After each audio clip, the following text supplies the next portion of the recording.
Everyone, आज हम बात करने वाले हैं about the live streaming of constitutional bench proceeding. India में पहली बार सुप्रीम कोर्ट की कॉन्स्टिट्यूशनल बेंच की लाइव स्ट्रीमिंग हुई थी ऑन यूट्यूब और इसे 8 लाख लोगों ने देखा। Though it was not easy because this live streaming was closely monitored by the technical support team of the court ताकि वो ensure कर सके the smooth proceeding। आज के मेरे वीडियो में हम इसी के बारे में बात करेंगे। सबसे पहले तो हम ये समझेंगे कि कॉन्स्टिट्यूशनल बेंच होती क्या है और उस जजमेंट के बारे में जहाँ से सुप्रीम कोर्ट को यह आइडिया आया था to live stream their proceedings. लेकिन उससे पहले मैं आप सभी से रिक्वेस्ट करूँगी that please do like, share and subscribe to my channel. सबसे पहले हम ये समझेंगे कि कॉन्स्टिट्यूशनल बेंच होती क्या है। ये डिफाइंड है under article 145 sub clause 3 of the Indian constitution, जो कि ये कहता है कोई भी बेंच जो कि मिनिमम 5 जजेस की है और ऐसा केस हियर कर रही है which involves a substantial question of law and it requires interpretation of the constitution. अगर कोई भी substantial question of law involve है जिसके अंदर कॉन्स्टिट्यूशन के किसी भी प्रोविजन का इंटरप्रिटेशन हो रहा है और the bench which is hearing this proceeding it has minimum 5 जजेस, तो हम उस प्रोसीडिंग को, उस बेंच को क्या कहते हैं? कॉन्स्टिट्यूशनल बेंच कहते हैं।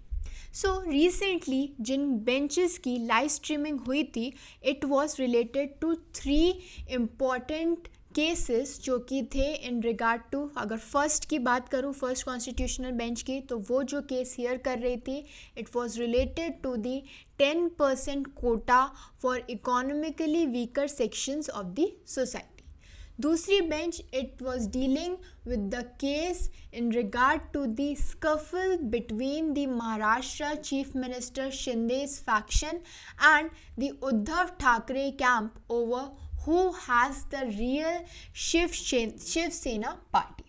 And the third bench was hearing the case in regard to the challenge to the All India Bar examination post enrollment for lawyers. ये 3 केसेस की, ये 3 कॉन्स्टिट्यूशनल बेंचेस की जो प्रोसीडिंग्स थी वो फर्स्ट टाइम जो है स्ट्रीम हुई थी, लाइव स्ट्रीम हुई थी यूट्यूब के अंदर। अब ये जो इनिशिएटिव लिया गया था, ये इनिशिएटिव सुप्रीम कोर्ट ने इसलिए लिया गया था so that we can bring judiciary close to the citizens, क्योंकि हम जो नॉर्मल सिटीजन्स हैं who do not belong to the law background, उनके लिए जो है वो बहुत मुश्किल है। दे नेवर नो कि कोर्ट के अंदर क्या होता है, किस तरीके से प्रोसीडिंग्स होती हैं। Obviously it is not possible for every person to go to the court and see the proceedings physically, but live streaming के थ्रू ये पॉसिबल है। और जो ओपन कोर्ट का सिस्टम जिसके बारे में हम डिस्कस करते थे, जहाँ पे लोग जो हैं प्रोसीडिंग्स को देख सकें, वो अब इस लाइव स्ट्रीमिंग के थ्रू पॉसिबल है। और ये इनिशिएटिव जो है it was the result of the meeting of the supreme court on 20 सितंबर। जो ये हमारा सुप्रीम कोर्ट है, उन्होंने जो है डिसाइड किया कि हम अपनी प्रोसीडिंग्स को लाइव स्ट्रीम करेंगे। क्योंकि ये डिसीजन अभी लिया था, रिसेंटली लिया था, इसीलिए ये प्रोसीडिंग्स यूट्यूब पे लाइव स्ट्रीम हुई, जिसका लिंक आपको नीचे डिस्क्रिप्शन में मिल जाएगा।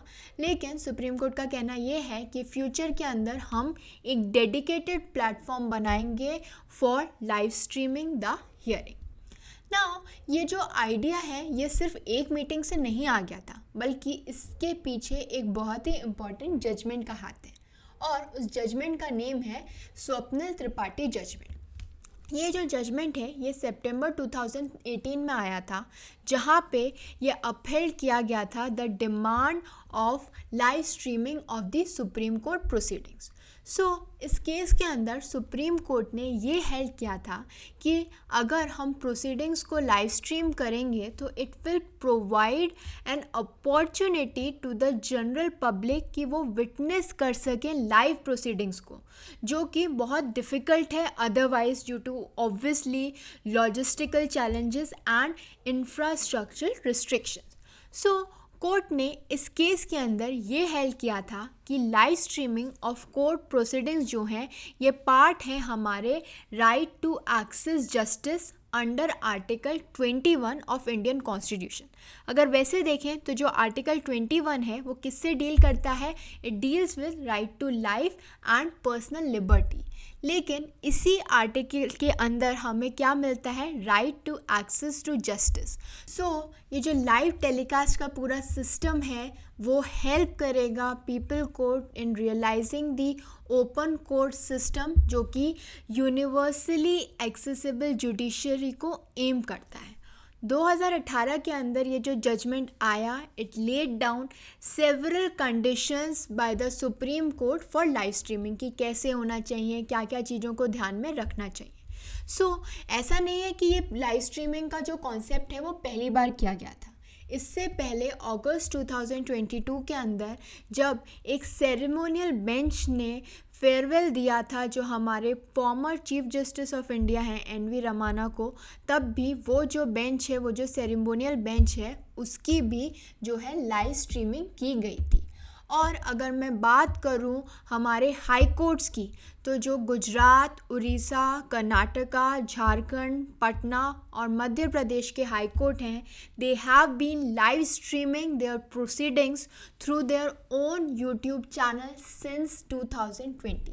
तो हम ये कह सकते हैं लाइव स्ट्रीमिंग का कॉन्सेप्ट नया नहीं है, लेकिन जो हमारा सुप्रीम कोर्ट है, सुप्रीम कोर्ट की कॉन्स्टिट्यूशनल बेंच है, उनके जो केसेस हैं वो पहली बार लाइव स्ट्रीम हुए और इसे एक बहुत ही अच्छा इनिशिएटिव माना जा रहा है, जिससे अब लोग जो हैं जुडिशरी को ज़्यादा समझ सकेंगे कि कैसे सारा पैटर्न होता है, कैसे आर्ग्यूमेंट्स होते हैं, कैसे कोर्ट के अंदर प्रोसीडिंग्स होती हैं। So I hope this video was helpful to all of you. Please do like, share and subscribe to my channel. Thank you.